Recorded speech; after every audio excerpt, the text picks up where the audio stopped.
When you need to organize your thoughts in a Google Doc, creating nested lists helps break down complex ideas. Feel free to like this video if you find it helpful for your daily writing workflow. Click the bulleted list icon on the toolbar.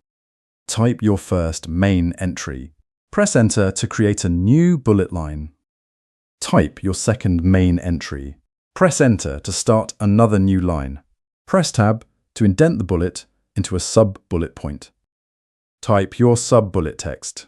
Press Enter for a new sub-bullet line. Press Tab again to indent it further into a sub-bullet point. Type your deeper nested text. Press Enter to start a new line. Press Enter again to outdent back to the sub-bullet level. Press Enter once more to return to the main bullet level. Now you know how to easily nest and manage your lists in Google Docs. Thank you for watching, and be sure to subscribe for more helpful tips.